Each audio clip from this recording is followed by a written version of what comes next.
Good afternoon, Mr. Salangsang. So this is my first question.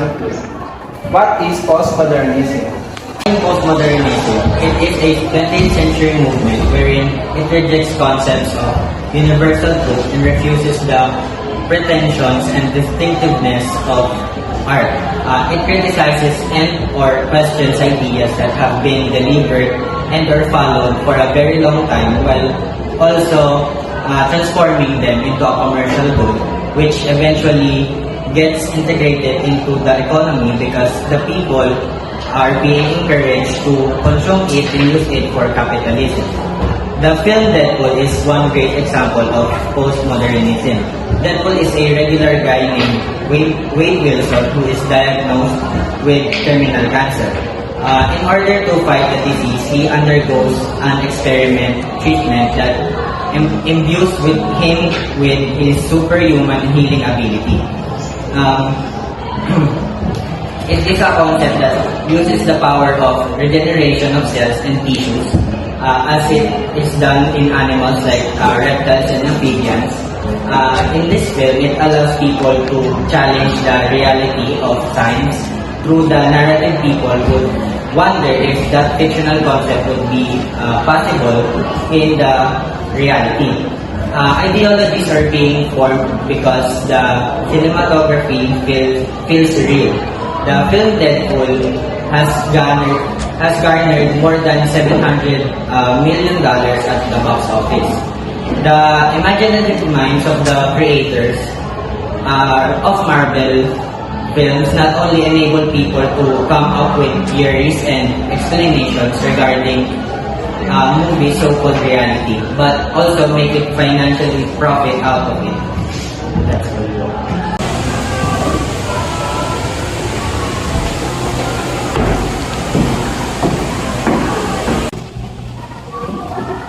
Well, earlier, Mr. Salangsang already provided his deepened understanding when it comes to postmodernism. How about you, Mr. Rios? What is the impact of postmodernism for you? Well, what is the impact of postmodernism? Postmodernism collapsed the distinction between high culture and the mass or the popular culture. Example nito yung art and the everyday life na ginagawa natin. Dahil dito, nasira yung established rules about style.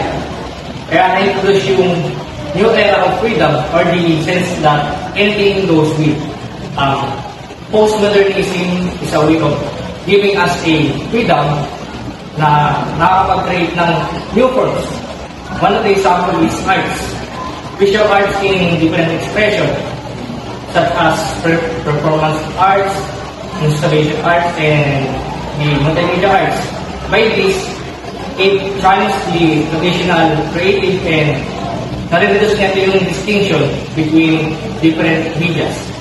It is also important that the social identity question dahil na-introduce natin yung new understanding into power relations, identity, and language. Postmodernism highlights the value of geographic situation and the unique cultures. Yung isang cases nito yung pag-break up sa mga experience ng press groups. This contributes the awareness of these groups, such as the people of color, yung women, and the LGBTQ plus people. It tells us to style our chosen things in life, whether or what identity we have. Mostly, postmodernism must create the impact and change the contemporary cultures. In terms of knowledge, it will keep shaping the way or paano natin isip yung isang bagay and naiintindihan yung mga nakapalibot sa mundo natin.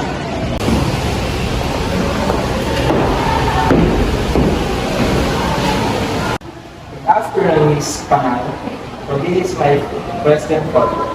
What are the proofs that postmodernism exemplify its emergence to contemporary popular culture?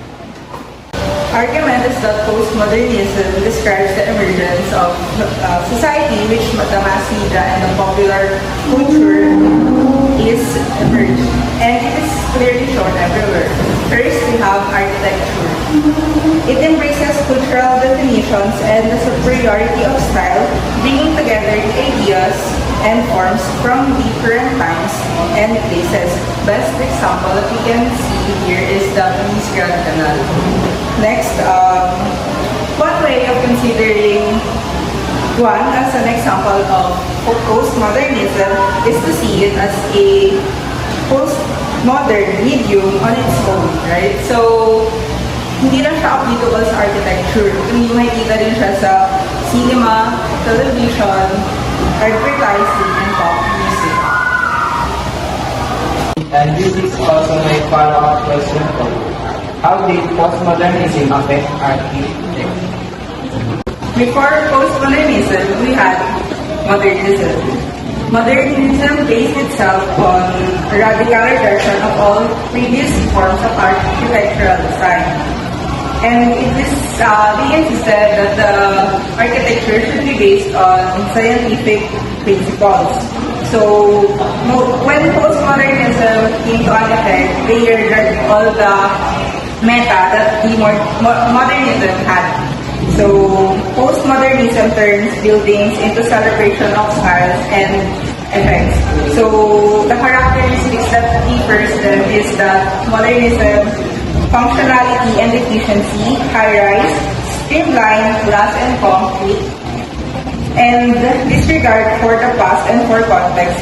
Here, our all becomes a trademark, while the postmodernism, highly elaborately designed, contextualized, and brightly colored, then they had stressed on functionality and the mixing of styles.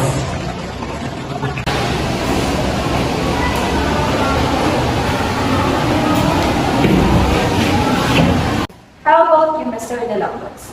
What do you think are the characteristics of postmodernism in cinema?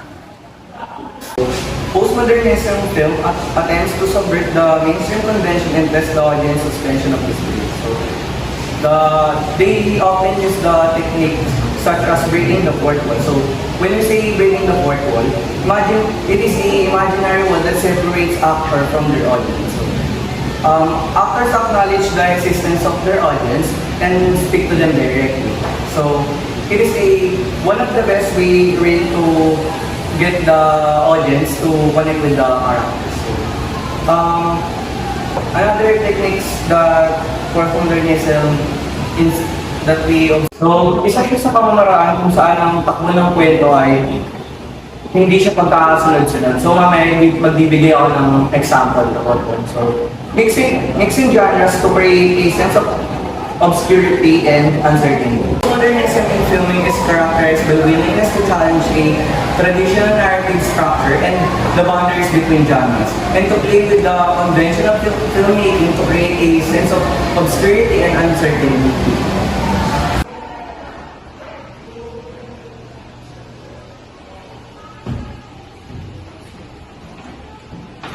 Last week, Mr. Manalo. So, this is my first question. What must be the conditions for a postmodern society to develop? Another question. What are the examples of occupation that became prominent in proliferation, the consumption of commodities?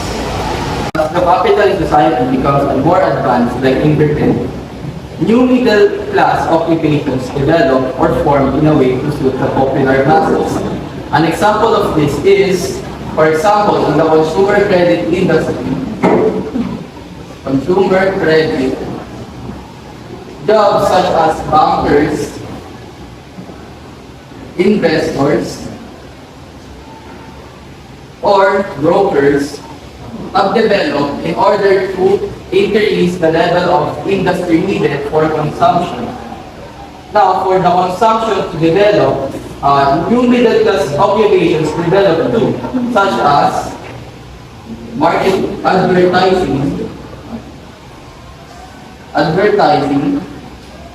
marketing,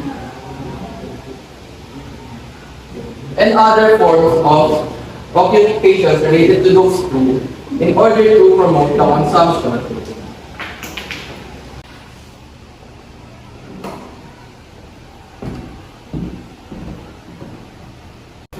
For you, Mr. Chavez, what do you think erosion of identity? Notion of identity refers to the gradual decline or fragmentation of what secure collective identities, which has led to the increasing fragmentation of personal identities. This erosion is believed to be caused by the disappearance of traditional and highly valued frames of reference, in terms of which people could define themselves and their place in society and so feel relatively secure in their personal and collective identities. These traditional resources of identity, such as social class, family, religion, and nation-state, are said to be in decline as a result of tendencies in modern capitalism, such as economic globalization and increasing rates of social change.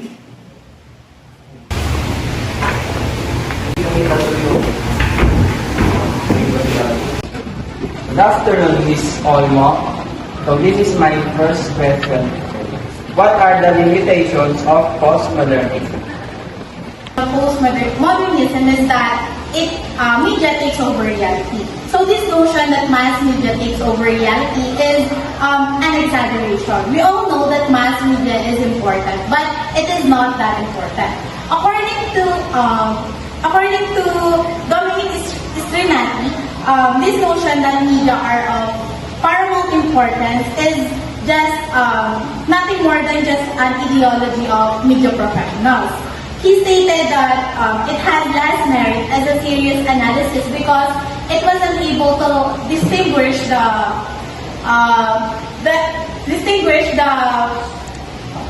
precise nature or the insignificance, and it also unable to provide the empirical evidence to support the case. So it also disregards the fact that there is other factors such as employment and family that also contributes to our reality. So not everything is part of the media. We have our own reality that is outside of the media. People can also still tell the difference between the media portrayed by. People can also still tell the difference between the reality portrayed by the media and the reality that is outside of the media. So if it is true that reality can just be seen inside the media, how would we know that it happened? How can we know that the reality portrayed by the media is the actual reality if we can only rely on the media to say that it really happened? So the second limitation of postmodernism is that meta-narratives are declining. So postmodernism's presumption is that meta-narratives are declining. In the first instance, what is postmodernism if not an actual or an additional meta-narrative? Because it presents the definite perspective on knowledge and its acquisition and a general account of the significant changes it observes in contemporary society. So it also presumes to tell us something true about the world, and it is aware of why this is possible. Therefore, it is difficult to comprehend why postmodernism cannot be identified as meta-narrative. So again, how can the meta-narratives are declining if this is indeed another meta-narrative? So the third limitation of postmodernism is relativism. So relativism, another weakness of postmodernism, this is when opinions are formed in the absence of an absolute truth that can be identified objectively. So postmodern theorists anticipate that this will result in greater tolerance, but however, the truth is the opposite. So without objective truths, individuals are isolated in their subjective opinions, representing a division, not an approximation amongst individuals. So furthermore, these beliefs can also be harmful and spread rapidly without a reality-based counter-argument. So postmodern thought also leads to a distorted facts in which the truth is manipulated to suit an individual's perspective. So this also results in an increasingly divided society where the distinction between facts and fiction becomes blurred.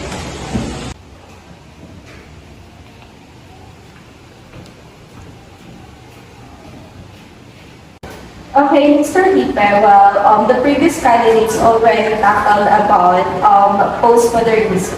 But for you, what do you think the different are the differences of postmodernism to modernism?